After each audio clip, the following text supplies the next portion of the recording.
Olá, bom dia pessoal. Meu nome é Marineldo. Estou aqui mais uma vez com vocês nesta aula, dessa vez da disciplina de Geografia para o primeiro ano, ok?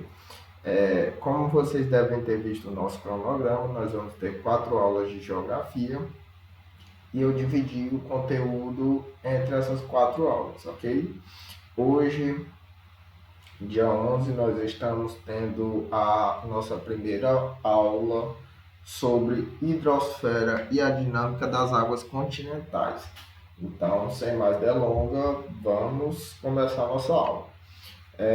Lembrando que se eu baixo a cabeça para olhar aqui, eu estou olhando o tempo no meu celular, para mim não passar do tempo, não exagerar. Bebendo aqui um pouco da minha água e qualquer dúvida que vocês tiverem ao longo da aula, é só vocês estarem mandando a mensagem aí no chat que eu estou acompanhando, tirando dúvidas, ok? Então, vamos lá. A hidrosfera. Professor, mas o que é essa hidrosfera? A hidrosfera corresponde à camada líquida presente no planeta Terra. Ela compreende os oceanos, os rios, os lagos, as calotas de gelo, as águas subterrâneas e o vapor d'água presente na atmosfera.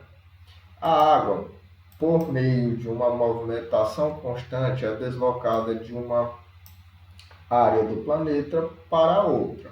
E esse processo, realizado pela ação da energia solar ou pela gravidade, dá-se o nome de ciclo da água.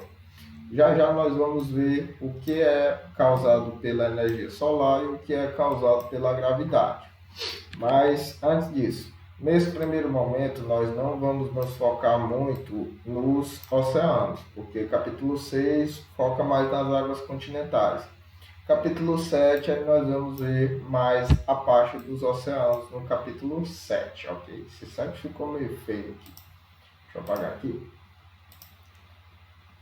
Capítulo 7 foca mais na parte dos oceanos, perfeito?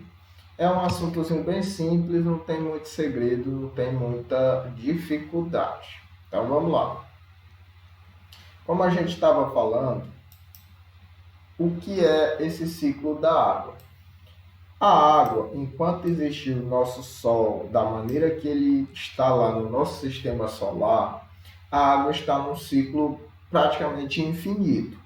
É claro, enquanto existir também a atmosfera para preservar a água nessa camada da atmosfera. Enquanto nossa atmosfera mais o nosso Sol continuarem existindo, o ciclo da água. Letra muito linda, porque o mouse aqui não é muito bom. Enquanto existir a nossa atmosfera e o calor do Sol, o ciclo da água ele é perpétuo, enquanto essas duas condições persistirem. Por que eu falo enquanto as duas existirem? Porque, segundo os cosmólogos, a previsão do Sol não é das melhores daqui a alguns bilhões de anos à frente. Mas, enfim, aí já é outra aula. Esse ciclo da água consiste basicamente na movimentação da água de um local para outro por base em duas forças, com base em duas forças principais. Uma é a luz solar, como eu já falei, e a outra é a gravidade. Então, bora lá. Professor, por que a luz solar influencia nessa movimentação da água? Vocês sabem bem dos estados físicos da água, né? Vocês estudaram lá na física e tudo mais. Então, a água ela pode estar tanto no formato líquido, como ela pode estar no formato gasoso, vapor d'água presente na atmosfera, algo que a gente chama de umidade, como ela também pode estar no seu estado sólido, nas geleiras, nos picos das montanhas e nas calotas polares, tanto Polo Norte quanto Polo Sul, que concentram uma grande quantidade de água nessas duas calotas polares. A luz solar é responsável por essa passagem da água do estado líquido para o seu estado gasoso, ou seja, a evaporação, que acontece quando o Sol incide e a água em rios, oceanos, lagos, lagoas é aquecida, evapora esse vapor d'água é transportado pelo vento, pelo deslocamento das massas de ar. Quando esse vapor d'água chega a um nível de saturação alto nas nuvens, vai ocorrer a condensação e vai ocorrer o que a gente chama de precipitação, também conhecida como chuva, ok?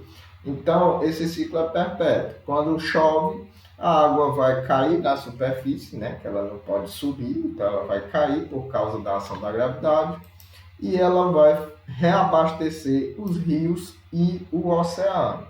Novamente, esses rios e oceanos vão ser aquecidos pela luz solar, que vai fazer com que essa água evapore. Esse vapor tende a subir, princípiozinho físico também, corpos quentes tendem a ser menos densos, consequentemente eles tendem a subir, e esse vapor d'água vai ser deslocado de um lado para outro por causa da movimentação das massas de ar e vai dar início novamente ao ciclo da água. Por exemplo, essa água que ela é evaporada no oceano, vamos dar um exemplo mais aqui para nós, aqui no litoral piauiense, ali perto de Luiz Correia.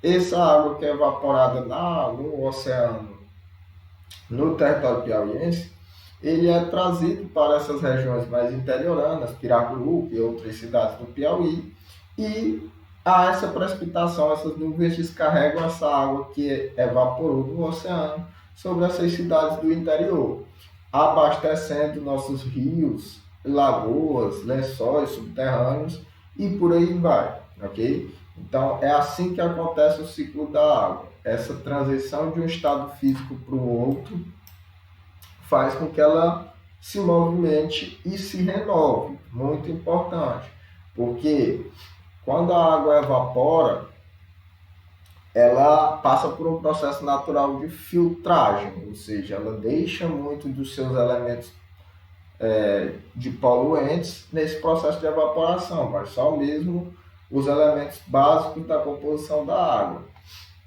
Só que, se a atmosfera estiver muito poluída, nesse processo de condensação, a água já pode ser contaminada na nuvem e já cair contaminada ou com seu pH alterado, que vai ocasionar as chuvas ácidas. Mas aí já é um estudo climático um pouco mais à frente, ok? A água é um recurso renovável graças a esse interminável ciclo que a gente acabou de ver aqui, em atividade desde a formação da hidrosfera e da atmosfera, aproximadamente 3,8 bilhões de anos atrás. Estima-se que toda a água presente no planeta Terra, cerca de 97%, encontra-se nos oceanos e nos mares, que recobrem cerca de 2/3 da superfície terrestre. É por isso que quando a gente fala, aproveitando aqui para já falar do uso da água, quando a gente fala em água, recurso precioso, não é que a água vai acabar. Quando a gente fala para você economizar água, quando a gente fala para um uso consciente da água, não é porque a água vai se acabar. Como eu falei anteriormente, enquanto existe sol e atmosfera, vai continuar tendo o ciclo da água e a água vai continuar existindo, enquanto existir esses dois fatores na Terra. Só que água e água potável são coisas diferentes. Por exemplo, você não pode beber uma lama, você não pode beber uma água contaminada por agrotóxicos. Você até pode beber uma água contaminada por agrotóxicos, só que o câncerzinho é um presente vindo junto com essa água com agrotóxico. Você não pode beber uma água contaminada por produtos químicos de maneira geral que fazem mal à nossa saúde. Até mesmo o cloro, que é usado para descontaminar a água, se estiver em concentração muito alta, ele vai prejudicar a nossa saúde, a longo prazo ou a curto prazo, dependendo da quantidade do produto químico presente na água. Então, quando a gente fala nesse uso racional, esse uso sustentável, não estamos dizendo que a água vai desaparecer do planeta Terra. Perdão. Estamos dizendo que a água potável está ficando cada vez mais escassa. Até porque a população brasileira, ou a população mundial e a brasileira também, está aumentando. Em 1800 era um pouco mais de 1 bilhão de habitantes. Agora nós já estamos quase na casa dos 8 bilhões de habitantes. Então, quanto maior a quantidade de pessoas, menos água potável, ou essa água potável vai ter que ser dividida em uma parcela em um número ainda maior.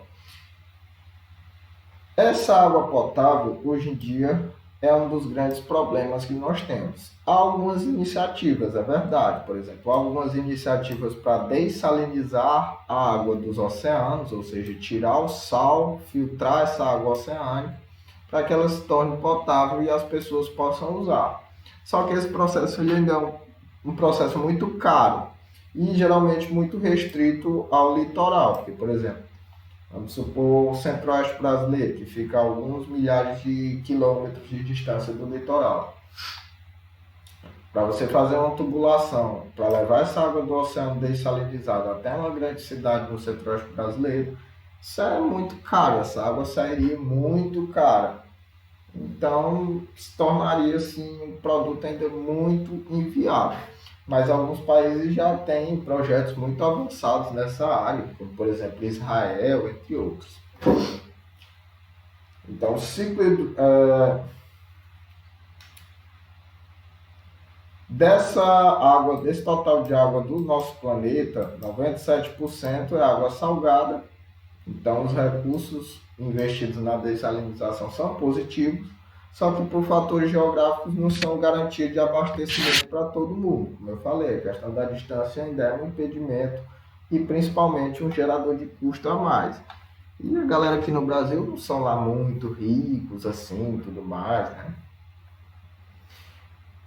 E apenas 3% da água são as águas continentais, que é o que a gente vai estudar principalmente nessa aula.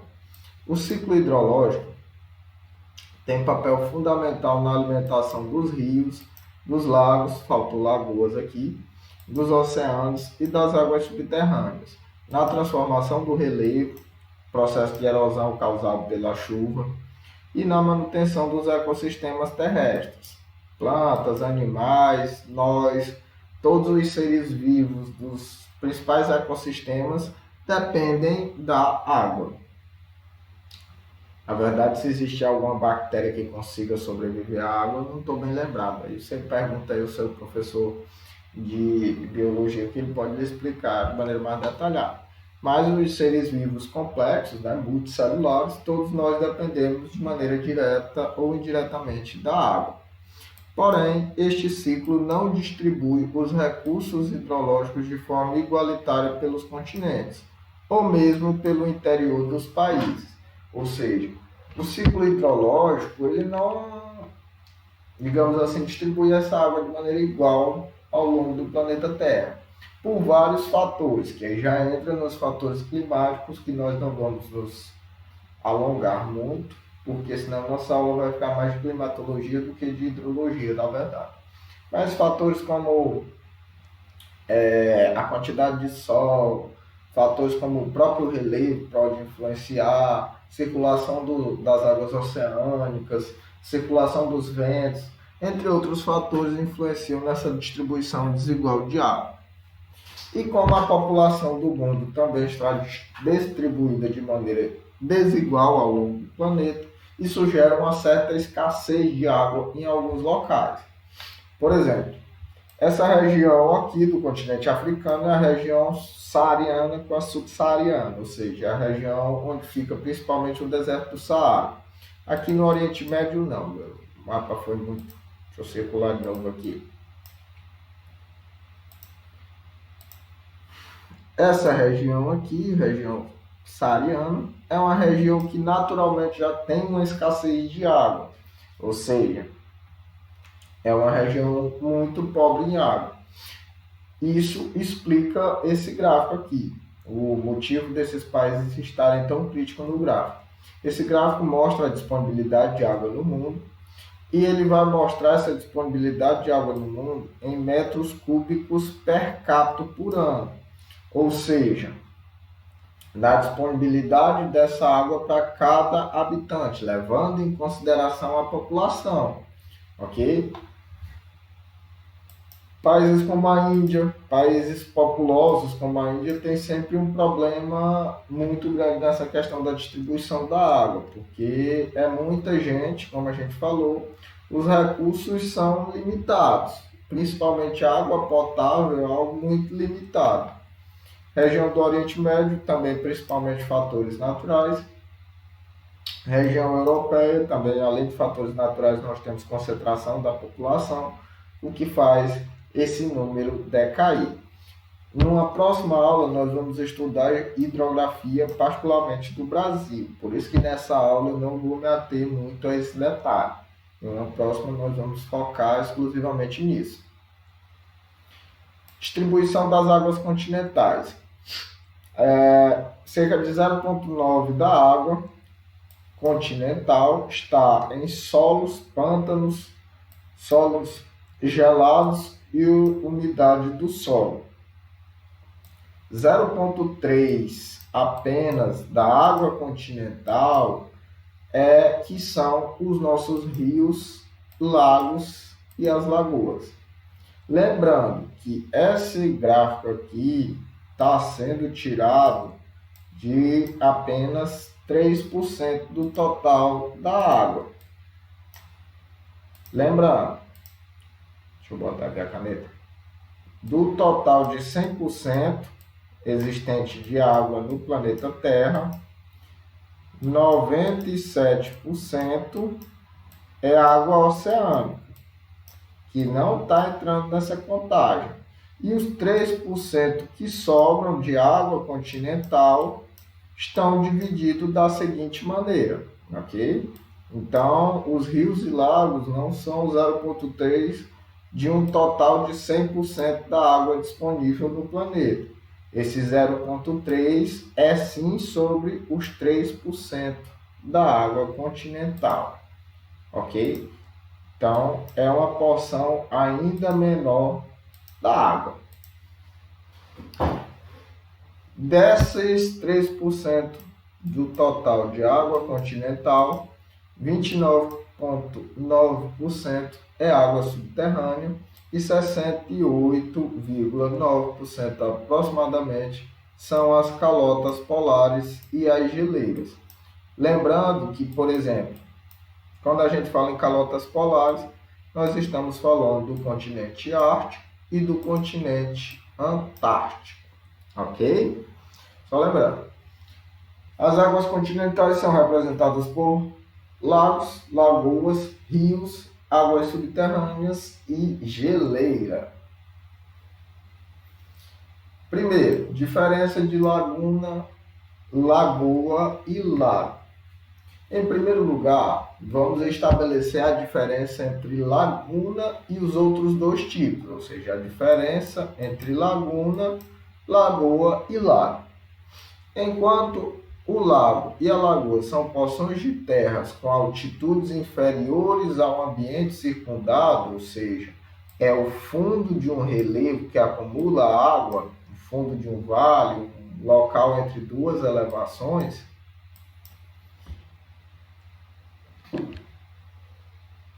porção de terra com altitudes inferiores ao ambiente circundante, retendo e acumulando uma relativa quantidade de água. A laguna é um espaço que apresenta algum tipo de ligação com a água do mar, ou seja, a laguna é presente no litoral ou em algum canal que dá acesso à água oceânica a essa laguna, que tem algum tipo de ligação com a água salgada, com a água do oceano. A laguna é, assim, um corpo de água salgada ou salobra, de origem marinha, que se encontra separado do mar por breves formações rochosas, barreiras de areia ou por recifes. Essas lagunas podem se formar, por exemplo, no delta, que as dunas se movem, podendo isolar uma parte de uma água, formando a laguna, por recifes de corais, ou em alguns locais mais raros, por o movimento da maré alta e da maré cheia. Por algum motivo, da maré alta e da maré cheia, da maré alta e da maré baixa. Por algum motivo geológico, quando pode em alguns locais acontecer quando a maré alta, a água transborda, é represada em um local mais baixo no litoral, e quando a maré baixa, essa ligação é cortada e aquela água fica represada, formando assim um exemplo de laguna. Simplificando, professor, lembre que a laguna é salgada ou salobra, é alimentada por água do mar, tem algum tipo de ligação com a água do mar. Por sua vez, a diferença entre lago e lagoa é um pouco mais complexa, que é um pouco mais difícil, pois não existe um padrão na literatura especializada, ou seja, a galera da geografia, os grandes mentes da geografia ainda não fizeram uma distinção clara, digamos assim, entre um e outro. Ficou ainda um negócio meio confuso. Geralmente considera-se que a lagoa é menor, mais localizada, enquanto o lago é maior e mais abrangente. Além disso, estima-se que os lagos sejam de origem antiga, ligada a eventos geológicos, como as eras glaciais, enquanto a formação de lagoas é mais específica e aparentemente banal. A linha que tem, digamos assim, maior peso para diferenciar esse conceito de lagoa e lago é que o lago ele é formado nas eras geológicas anteriores, ou seja, ele é formado por ação da natureza.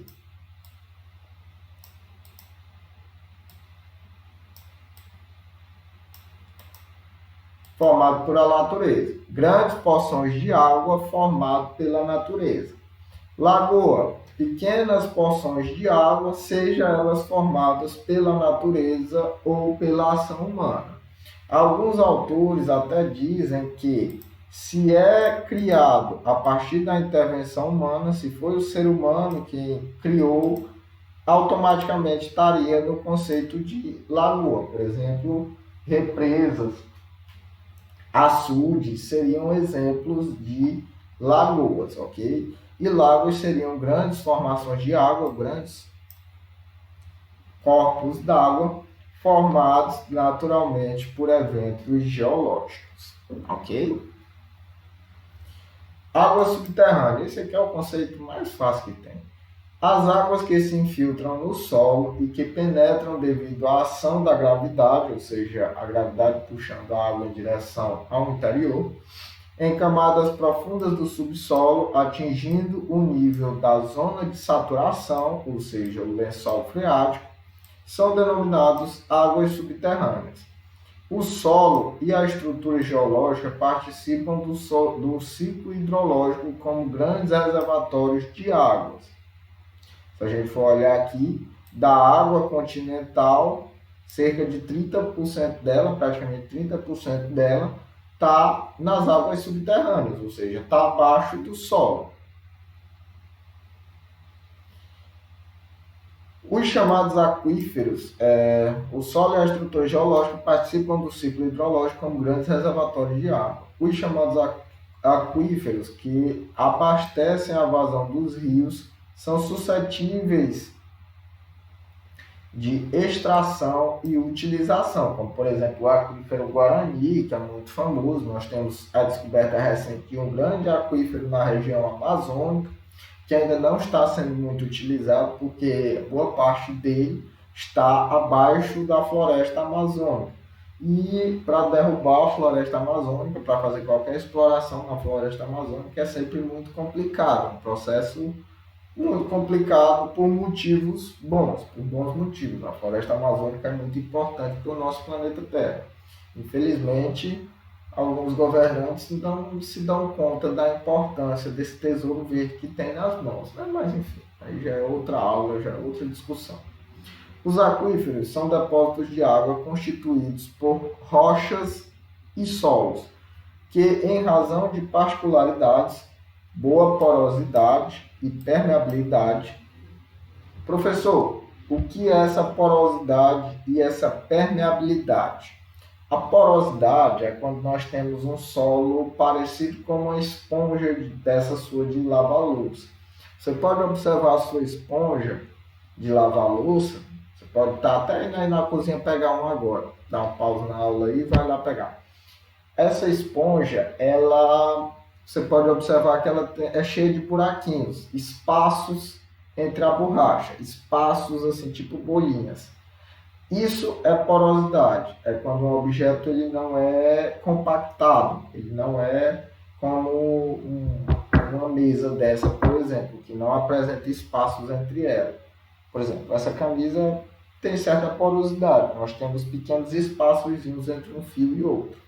E essa permeabilidade é a capacidade de um objeto deixar uma substância passar ou não. Por exemplo, uma rocha, ela é muito menos permeável, ela tem uma permeabilidade bem menor do que uma areia. Professor, como é que eu posso testar isso? Pegue um copo d'água, por exemplo, e derrame sobre uma rocha qualquer, pode ser a pedra de mármore. Se for fazer isso, cuidado, para sua mãe não brigar com você. Pode ser a pedra de mármore da sua cozinha ou qualquer outra rocha. O tempo que essa rocha vai levar para absorver essa água é muito maior do que se, por exemplo, você pegar a mesma quantidade de água e jogar sobre uma areia. Quando você joga água na areia, ela automaticamente suga a água, ou seja, a permeabilidade de um solo arenoso ela é muito alta. Enquanto a permeabilidade de uma rocha, por exemplo, é muito mais baixa. Digamos assim, demora muito mais para permitir que essa água passe. Da estrutura geológica permitem a circulação e o armazenamento da água dentro do subsolo. Águas fluviais. Agora nós vamos falar dos rios. Isso aqui é um exemplo claro de um perfil transversal de um vale. Professor, o que é isso? Como se você recortasse um vale e pudesse olhar de frente para a figura. Nós vamos ter aqui na legenda. Primeiro, nós vamos ter o próprio rio, aqui em azul. Segundo, nós vamos ter as margens do rio, ou várzeas, áreas que podem ser alagadas no período de maior volume do rio, que a gente chama de cheias. Terceiro, nós vamos ter o leito do rio, tanto de um lado quanto do outro, que é, digamos assim, o local natural por onde a água percorre esse caminho. As margens delimitam. A várzea pode ser alagada no seu período de cheia, mas é uma exceção. O leito do rio é o caminho natural daquele rio. Nós vamos ter as vertentes, que são o começo da inclinação, geralmente áreas que não são alagadas.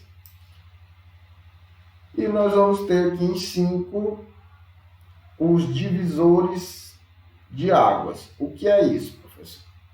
Vamos imaginar que tem uma nuvenzinha de chuva aqui, bem em cima do céu. E vamos imaginar que começa a chover. Sonoplastia em ação, o efeito da chuva. Chovendo. A água que cair desses 5 para cá vai vir para esse rio, vai abastecer esse rio. Essa água que cair para cá já não vai abastecer mais esse rio, já vai abastecer um outro rio. Esse conjunto de rio a gente chama de rede hidrográfica, ou seja, rede dos rios, digamos assim. Dependendo do local, uma montanha pode dividir até mesmo 2 redes hidrográficas diferentes, mas, de maneira mais simples, essa divisores de água, ou interflúvios, vão marcar o limite de captação de água de um rio. Até aqui, tudo que chover vem para esse rio. Daqui para cá já vai ser um abastecimento para outro rio. E nós vamos ter a talveira, que isso é basicamente o ponto mais, digamos assim, profundo do rio. É o fundo do rio, digamos assim. Águas fluviais. Os rios são correntes de água doce formadas pela precipitação da chuva ou de fontes, que também são conhecidas como olhos d'água. Esses olhos d'água é quando brota a água do solo.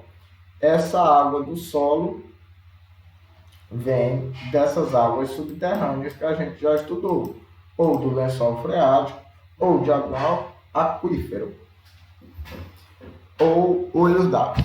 Os rios se deslocam de níveis e durante o percurso que fazem, o volume das águas aumenta progressivamente por conta do encontro com outros rios, riachos ou também conhecido como os seus afluentes.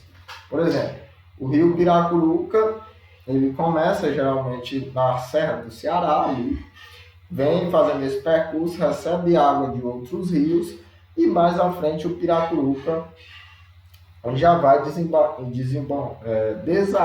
em um outro rio, alimentando esse rio maior, que por sua vez já vai desaguar lá no rio Parnaíba, que por sua vez já vai desaguar no oceano. Ok? Então é digamos assim, um emaranhado de veias, se é que podemos dizer assim, que vão formando essa rede hidrográfica. Existem 3 tipos de rios: os rios efêmeros, os rios intermitentes ou temporários e os rios perenes. Os rios efêmeros existem somente quando há chuvas fortes, ou seja, quando acontecem chuvas fortes, que são chamadas de torrentes, ou também chuvas torrenciais.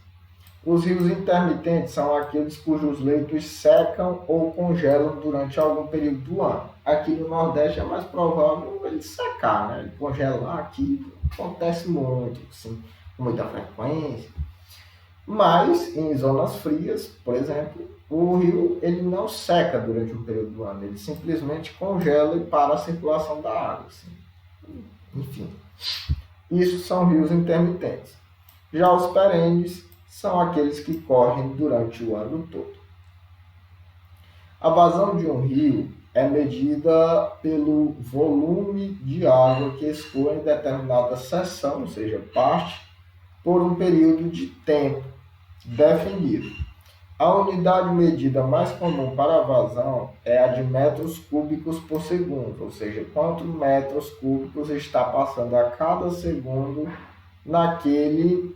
naquela seção determinada, ou seja, naquela parte determinada do rio. A variação do volume de água dos rios durante o ano recebe o nome de regime fluvial. O que é esse regime fluvial?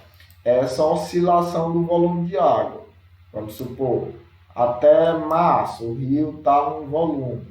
De junho a julho o rio já fica mais baixo. De agosto a setembro, o rio está ainda mais baixo em determinado local. E de, vamos supor, outubro a dezembro, o rio começa a ficar mais alto novamente.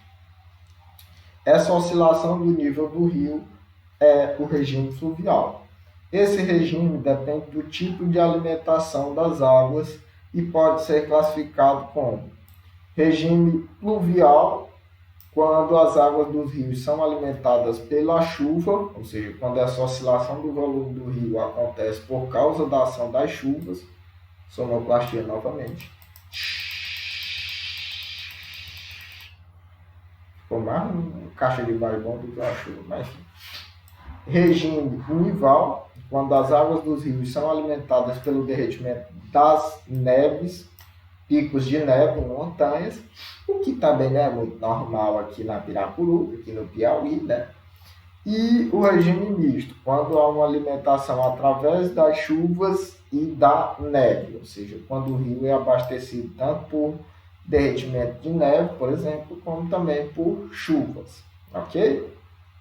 E aqui estão as referenciazinhas do conteúdo que a gente viu nessa aula. Próxima aula a gente vai continuar a nossa dinâmica. Espero que vocês tenham entendido. Espero que não tenha ficado nenhuma dúvida. Qualquer dúvida, você pode estar mandando mensagem no chat. Se você for meu aluno, pode estar me perguntando em outras plataformas ou estar aí aperreando seu professor, que eu tenho certeza que ele vai ter o maior prazer em esclarecer suas dúvidas. Ok? Até a próxima aula e tenham todos um bom dia.